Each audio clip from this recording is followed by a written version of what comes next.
Praise the Lord अजीजों। परमेश्वर धन्यवाद हो आज के सुंदर दिन के लिए कि परमेश्वर ने हमको एक बार फिर मौका प्रदान किया कि हम परमेश्वर के पवित्र वचन में चलेंगे और मेरे साथ निकालेंगे पहला कुरिन्थियों 13 बाब उसकी 1 आयत से 3 आयत तक। पहला कुरिन्थियों 13 बाब उसकी 1 आयत से 3 आयत तक यहाँ पर परमेश्वर का वचन कहता है, यदि मैं मनुष्य और स्वर्गदूतों की बोली बोलूं और प्रेम न रखूं तो मैं ठनठनाता हुआ पीतल और झनझनाती हुई झांझ हूं। और यदि मैं भविष्यवाणी कर सकूं और सब भेदों और सब प्रकार के ज्ञान को समझूं और मुझे यहाँ तक पूरा विश्वास हो कि मैं पहाड़ों को हटा दूंगा, परंतु प्रेम न रखूं तो मैं कुछ भी नहीं। यदि मैं अपनी संपूर्ण संपत्ति कंगालों को खिला दूं या अपनी देह जलाने के लिए दूं और प्रेम न रखूं तो मुझे कुछ भी लाभ नहीं। मेरे अजीजों, पहला कुरिन्थियों 13 बाब उसकी 1 आयत से 3 आयत का आरंभ प्रेम की व्याख्यान से होता है। यहाँ पर हमें स्पष्ट रूप से बताया जा रहा है कि इसमें कोई बात नहीं कि हम आत्मा के कितने वरदानों का इस्तेमाल कर रहे हो, परंतु यदि हम इन सब को प्रेम के साथ नहीं कर रहे हैं तो सब कुछ बेकार है। यदि हम अन्य भाषा में बात कर रहे हैं परंतु प्रेम नहीं है तो हम केवल एक बहुत बड़े शोर मात्र हैं। यदि हमारे पास भविष्यवाणी की शक्ति है और गुप्त और भेद भरी बातों का अनुवाद करने और समझने की शक्ति हो और मुझे पूरा ज्ञान हो और पूरा विश्वास हो कि मैं पहाड़ों को हटा सकूं, परंतु प्रेम ना रखूं जिस प्रकार से प्रेरित पौलुस कहता है, तब तो हम बेकार व्यक्ति हैं। यदि हम अपनी संपूर्ण संपत्ति कंगालों को खिलाने के लिए दे दें और यदि अपना जीवन भी दे दें परंतु प्रेम के साथ, उचित उद्देश्य के साथ ना करें तो हमें कुछ भी लाभ नहीं। मेरे अजीजों, हमें इन वचनों को नजरअंदाज नहीं करना चाहिए। उस दिन जब मसीह पृथ्वी पर किए गए कामों को अपने हाथों से प्रतिफल देगा तब बहुत से लोग निराश होंगे, क्योंकि जब उन्हें मालूम होगा कि उन्होंने जो काम किए सही उद्देश्य के साथ नहीं किए थे, इसलिए वे अपना प्रतिफल खो रहे हैं। यदि हम देखें पहला पत्रस 1 बाब उसकी 22वीं आयत में कहा गया है कि प्रेम शुद्ध मन से होना चाहिए और भाईचारा निष्कपट होना चाहिए। और रोमियो 12 बाब और 9वीं आयत हमें याद दिलाते हैं कि हमारा प्रेम निष्कपट और वास्तविक होना चाहिए। पहला कुरिन्थियों 12 बाब में प्रेरित पौलुस ने पवित्र आत्मा के वरदानों के बारे में एक गहरी शिक्षा देता है और पद 31 में अंतिम प्रकार से कहते हुए कहता है कि तुम बड़े से बड़े वरदानों की धुन में रहो, परंतु मैं तुम्हें और भी सबसे उत्तम मार्ग बताता हूं। मेरे अजीजों, मैंने पवित्र आत्मा के वरदानों के बारे में बहुत सी पुस्तकें भी पढ़ी हैं। मैंने वरदानों के बारे में अधिक सुना लेकिन फल के बारे में नहीं। पहला कुरिन्थियों 12 बाब में 9 वरदानों की सूची है और रोमियो 12 में अन्य के बारे में है। गलातियों 5 में 9 फल की सूची है। आत्मा के वरदान अति महत्वपूर्ण है और इसलिए जैसा कि मैं पहले भी कहा है कि हमें उनकी लालसा करनी चाहिए। हमें निर्देश दिया गया है कि हम उनके बारे में सीखें, बल्कि उनके बारे में अज्ञानी ना रहें। परंतु जो वरदान हमारे पास है उसे हम कैसे बढ़ाएं और ये सीखें कि हम उसे सही तरीके से कैसे इस्तेमाल कर सकते हैं। पहला कुरिन्थियों 12 बाब और उसकी 4वीं आयत में पौलुस ने कुरिन्थियों को याद दिलाता है कि वरदान तो कई प्रकार के हैं परंतु पवित्र आत्मा एक ही है। मैं सोचता हूं कि हम इसका अर्थ इस प्रकार से लगा सकते हैं कि वरदानों में इतना ना घुल जाएं कि आप उसके देने वाले को ही भूल जाएं। मेरे अजीजों, हम पवित्र आत्मा पे केंद्रित हो जाएं और आश्रित रहें कि वह जो वरदान प्रत्येक को देगा उचित ही होगा। हम ये निश्चय कर लें कि जो वरदान हमारे पास है वो पवित्र आत्मा के फल के समतुल्य होना चाहिए। मत्ती 7 बाब उसकी 16 से 18वें आयत में यीशु ने कहा, उनके फलों से तुम उन्हें पहचान लोगे। उसने ये नहीं कहा कि मसीह लोग उनके वरदानों से पहचाने जाएंगे। लोग दान और वरदानों के कारण से आसानी से कहीं भी पहुंच सकते हैं, परंतु दुर्गुणों के कारण ऊंचाई से वो वंचित रह सकते हैं। हम बहुत से लोग जो वरदान पाए हुए रहते हैं उन्हें पाप में गिरकर अपने पद पे रहते हुए देखते हैं, क्योंकि उन्होंने कभी भी आत्मा के फल को और ईश्वरीय स्वभाव के निर्णय के विषय में ध्यान नहीं दिया है। एक बार एक महिला मेरे पास आई और वो मुझसे अपनी समस्याओं के बारे में बिना सोचे और रुके कहती ही जा रही थी, जबकि वो जानती थी कि उसे क्या करने की ज़रूरत थी। परंतु ऐसा करने के लिए उसके पास कोई सामर्थ्य नहीं थी। वो अपनी अनाज्ञाकारिता में बनी रही। उसने अपने मन को परमेश्वर के वचन के द्वारा नया तो कर लिया, लेकिन जब अपनी समस्याओं को अपने हृदय की गहराई में और ज़्यादा जगह करने दी, बिना मन से निकाले हुए उन समस्याओं को अपने मन में रखा। जो कुछ हमारे मन में रहता है, आखिरकार वह हमारे मुंह से निकल ही जाता है, क्योंकि उसने परमेश्वर की अवहेलना की और अपनी समस्याओं के बारे में सोचना और बातें करना बंद नहीं की, इसलिए कि वह एक ऐसे बंधन में थी जहां से वो निकल नहीं सकती थी। हम कई बातों को सिर्फ सोचने और बोलने के द्वारा से प्राप्त करना चाहते हैं। उसे चाहिए था कि वो परमेश्वर को इस तरीके से खोजे, लेकिन वो वास्तव में अपनी समस्याओं की अधिकाई को खोजना चाहती थी और उस पर वो जय पाने की कोशिश कर रही थी। रोमियो 12 बाब 3 आयत से 6 आयत तक वचन कहता है, क्योंकि मैं उस अनुग्रह के कारण जो मुझे मिला है, तुम में से हर एक से कहता हूं कि जैसा समझना चाहिए उससे बढ़कर कोई भी अपने आप को ना समझे, पर जैसा परमेश्वर ने हर एक को विश्वास परिणाम के अनुसार बांट दिया है, वैसे ही सुबुद्धि के साथ अपने को समझे। क्योंकि जैसा हमारी एक देह में बहुत से अंग हैं और सब अंगों का एक ही सा काम नहीं, वैसे ही हम जो बहुत हैं मसीह में एक देह होकर आपस में एक दूसरे के अंग हैं। जबकि उस अनुग्रह के अनुसार जो हमें दिया गया है, हमें भिन्न भिन्न वरदान मिले हैं। तो जिसको भविष्यवाणी का दान मिला हो, वह विश्वास के परिणाम के अनुसार भविष्यवाणी करे। मेरे अजीजों, वरदान पाए हुए लोग भी आत्मा के फल की कमी के कारण जल्दी ही घमंड से फूल सकते हैं। घमंड बहुत ही खतरनाक है। ये नम्रता का विरोधी है। घमंड शैतान का फल है और जिसका हमें किसी भी कीमत पर इसको हमें अपने आप से दूर रखना चाहिए। शरीर का स्वाभाविक खिंचाव घमंड की ओर होता है और इसी वजह से हम अपने आप को नियमित रूप से याद दिलाना चाहिए कि हम जो कुछ भी करें, हम परमेश्वर की सामर्थ और भलाई के द्वारा से करें। यह परमेश्वर ही है जो हमें दान और वरदान देता है, जबकि हमें अपने आप से इसे प्राप्त नहीं कर सकते। वो हमें न केवल दान और वरदान देता है, बल्कि वह हमें उन्हें इस्तेमाल करने के लिए अनुग्रह भी देता है। याद रखें कि अनुग्रह पवित्र आत्मा प्रदान सामर्थ है जो आपके लिए और मेरे लिए उपलब्ध है, ताकि हम आसानी से वे सब कुछ कर सकें जो हम अपने प्रयासों से नहीं कर सकते। रोमियो 12 बाब और उसकी 6 आयत में कहा गया है कि जबकि उस अनुग्रह के अनुसार जो हमें दिया गया है, उसी परिणाम के अनुसार इस्तेमाल करना चाहिए। मेरे अजीजों, दो जन को एक समान सिखाने का दान मिलता है, फिर भी एक शिक्षक दूसरे से ज्यादा मजबूत हो सकता है, क्योंकि हो सकता है कि उसको अपनी बुलाहट के लिए ज्यादा अनुग्रह मिला हो सकता है कि एक पास्टर को एक चर्च में 200 लोगों की अगुवाई करने के लिए पवित्र आत्मा के द्वारा से अभिषेक मिला हो, जबकि दूसरे पास्टर को एक चर्च में 10,000 लोगों की अगुवाई करने के लिए अनुग्रह और अभिषेक मिलता हो। प्रश्न आता है, ऐसा क्यों? क्योंकि पवित्र आत्मा जिसको चाहता है वो वरदानों को बांट देता है। पहला कुरिन्थियों 12 बाब और उसकी 11वीं आयत में हम देख सकते हैं, जो कुछ वो करता है उस कारण वो स्वयं जानता है, इसके लिए हमें प्रश्न करने की उससे कोई जरूरत नहीं है। जो कुछ वो हमें देता है उसके लिए हमें उसे धन्यवाद देना चाहिए, जिसमें घमंड प्रवेश ना करने पाए। हम किसी एक के साथ एक ही समय में प्रेम और जलन नहीं रख सकते हैं।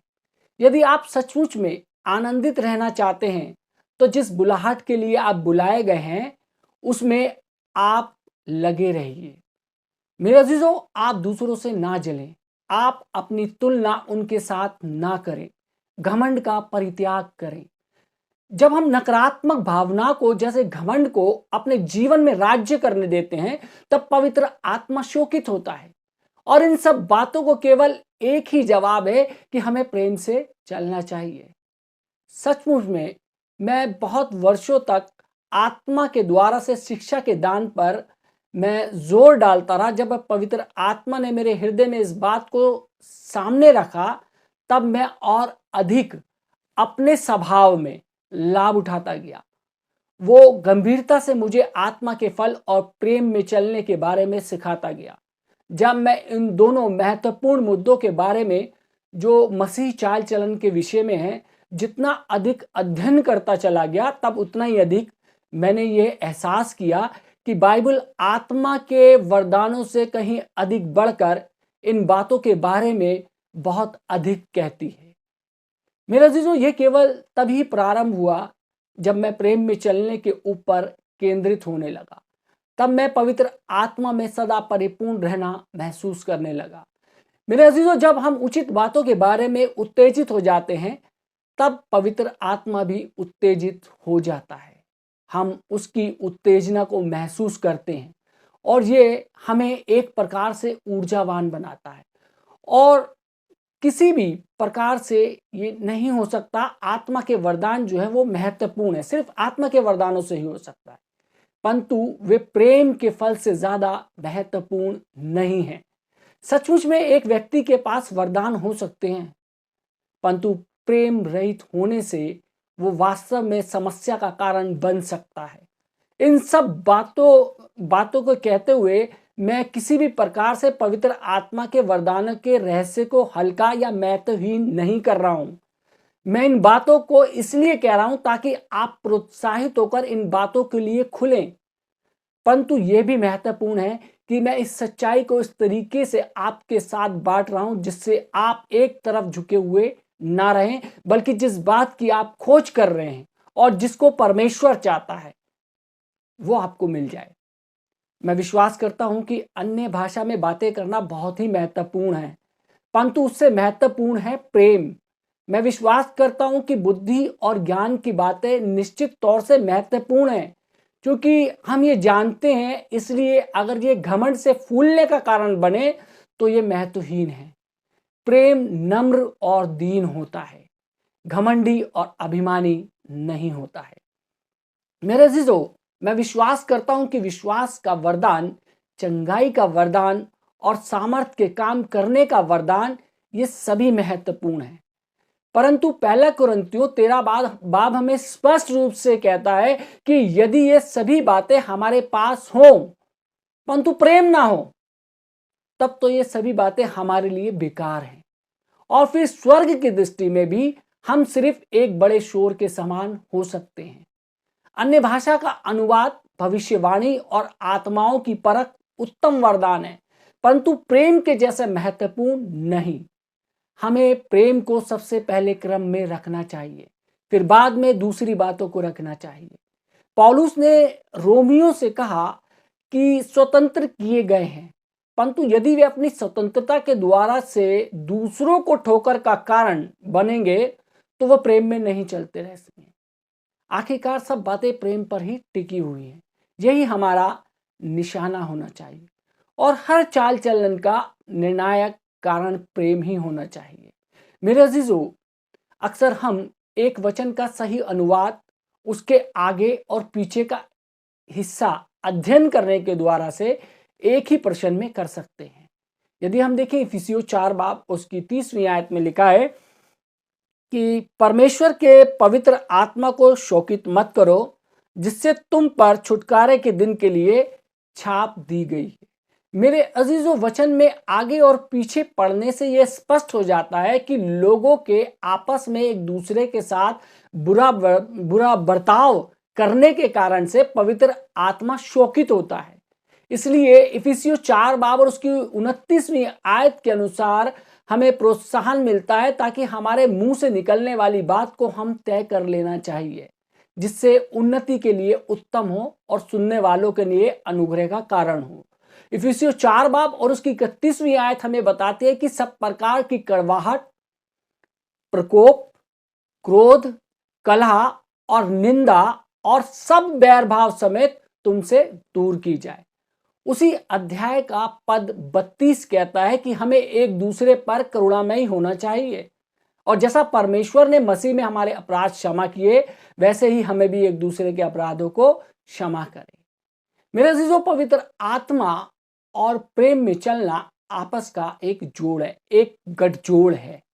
यदि हम देखें इफिसियों 5 बाब और उसकी दूसरी आयत में वचन कहता है, और प्रेम में चलो जैसा मसीह ने भी तुमसे प्रेम किया और हमारे लिए अपने आप को सुखदायक सुगंध के लिए परमेश्वर के आगे भेंट करके बलिदान कर दिया। मेरे अजीजों, इन पदों से और अन्य पदों से हमें सीखने को मिलता है कि प्रेम में चलना और पवित्र आत्मा का सीधा संबंध है, जिससे उसी के द्वारा से परमेश्वर का प्रेम हमारे हृदयों में उंडेला जाता है। जब हम किसी के साथ बुरा बर्ताव करते हैं, बुरा व्यवहार करते हैं, ये वही है जो हमें कायल करता है। पवित्र आत्मा हमें कायल करता है। ये वही है जो हमें काम करता है ताकि हमें एक कोमल हृदय प्रदान करे। ये परमेश्वर की इच्छा नहीं है कि हमारा हृदय कठोर हो जाए, जैसा कि वो हिजकिय्येल नबी 11 बाब और उसकी 19वीं आयत में कहता है कि और मैं उनका हृदय एक कर दूंगा और उनके भीतर नई आत्मा उत्पन्न करूंगा और उनकी देह में से पत्थर का सा हृदय निकालकर उन्हें मांस का सा हृदय दूंगा। मेरे अजीजों, एक बार जब हम अपना हृदय कठोर हो जाता है, हमारा हृदय हम कठोर कर लेते हैं, तब ये अकेले के निर्णय से बदलना बिल्कुल भी नामुमकिन होता है। हम सोचे कि हम ही से बदल लेंगे, तो यह असंभव है। इसी प्रकार की बदलाहट के लिए पवित्र आत्मा के अलौकिक कार्य की जरूरत होती है। केवल वही है जो हमारे हृदय के अंदर जाके हमारे घाव और जख्मों को चंगा कर सकता है। वह अकेले ही हमारे जख्मों को भरकर हमें पुनः स्थापित कर सकता है। अपने आप को कभी कठोर बनाकर रखने की कोशिश मत कीजिए। यदि आप लोगों की जरूरतों के प्रति संवेदनशील नहीं रहेंगे, तो उनके साथ प्रेम में चलना मुश्किल होगा। परमेश्वर से प्रार्थना कीजिए कि वे आपके हृदय को नम्र बनाए और आपको एक कोमल विवेक मन दे, जो परमेश्वर के स्पर्श का प्रति उत्तर दे। उससे मांगे कि वह अपने स्वभाव को आप में भर दे और जो कुछ वह महसूस करता है वह आप भी महसूस कर सके। जब मैंने ये महसूस किया, जब मैं किसी से नफरत करता या जब किसी के साथ गुस्सा करता था और मैं इस प्रकार के स्वभाव को बहुत ही गंभीरता से लिया करता था, मैं परमेश्वर से प्रेम करता था और निश्चित तौर से मैं उसके पवित्र आत्मा को शोकित नहीं करना चाहता था। जब आप और मैं पवित्र आत्मा को शोकित करते हैं, तब हम भी शोकित महसूस करते हैं। यद्यपि हम यह एहसास नहीं कर सकते हैं कि क्या कुछ गलत है जो हमारे साथ हो रहा है, फिर भी हम ये जानते हैं कि हम दुखी और निराश होते हैं या कुछ ना कुछ अनुचित हुआ है हमारे साथ। मैं ये विश्वास करता हूं कि बहुत सारी बातें जैसे दुख, निराशा और भारीपन का जो हम अनुभव करते हैं, इस प्रकार की बातें न केवल हमारे स्वभाव में हैं, बल्कि अन्य लोगों के साथ भी जुड़ी हुई हैं। गलातियों 6 और उसकी 7वीं आयत में कहा गया है कि जो कुछ हम बोते हैं वही काटेंगे। यदि हम दूसरों के लिए आनंद बोएंगे, तो हम अपने जीवन में आनंद को काटेंगे। वास्तव में मैंने अपने जीवन में आनंदित रहने के रहस्य को ढूंढ लिया है, और वो है प्रेम में चलना।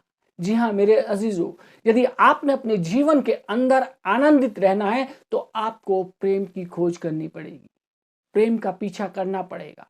जब तक आपके जीवन में प्रेम नहीं है, आप कितने भी वरदानों से परिपूर्ण हो जाएं, यदि आपके जीवन के अंदर प्रेम नहीं है, तो पाक कलाम कहता है, यदि मैं प्रेम न रखूं तो मैं ठनठनाता हुआ पीतल और झंझनाती हुई झांझ हूं।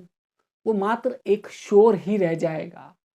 और वचन कहता है, यदि मैं मनुष्य स्वर्गदूतों की बोली बोलूं और प्रेम ना रखूं तो मैं ठनठनाता हुआ पीतल और झंझनाती हुई झांझ हूं। मेरे अजीजों, चाहे हम कितना भी मीठा बोल रहे हैं, लेकिन हमारे अंदर कड़वाहट है। उस कड़वाहट को जब तक हम दूर नहीं करेंगे, उस कड़वाहट को एक मीठेपन पे नहीं लेकर आएंगे, जब तक हम अपने विरोधियों से प्रेम नहीं करेंगे। जब तक हम उन लोगों से प्रेम नहीं करेंगे जिन्होंने हमें क्षति पहुंचाई है, तब तक हम परमेश्वर के उस अनुग्रह को प्राप्त नहीं कर सकते। परमेश्वर आप सबको आशीष दे। आमीन। आइए हम दुआ मांगे। महान सामर्थ्य पिता परमेश्वर, धन्यवाद देते हैं आज के सुंदर वचन के लिए, जिसमें खुदावंद प्रभु जी हमने देखा कि हम लोग प्रभु जी वरदानों की धुन में रहते हैं, लेकिन जबकि सबसे पहले हमें प्रेम की खोज में रहना चाहिए प्रभु जी, ताकि जब हम प्रेम की खोज में रहेंगे तो खुदावंद परमेश्वर ये तमाम वरदानों को हम पूर्ण होते हुए अपने जीवन में देखेंगे। आज का ये वचन परमेश्वर जितने लोगों ने सुना है उनके जीवन को एक प्रेममय जीवन बनाए परमेश्वर। हमको खुदावंद तू सामर्थ्य देना, ताकत देना परमेश्वर प्रभु जी, अपने वचन पे चलने की और इस वचन को फॉलो करने की परमेश्वर, ताकि परमेश्वर हम इस वचन के माध्यम से परमेश्वर प्रभु जी तेरे उस प्रेम को पहचान सके और तेरे उस प्रेम को हम दूसरे लोगों तक बांट सके। जितने लोगों ने सुना है उन पे आपकी आशीष हो, उनके परिवार पे आपकी आशीष हो, यीशु मसीह के नाम से आमीन।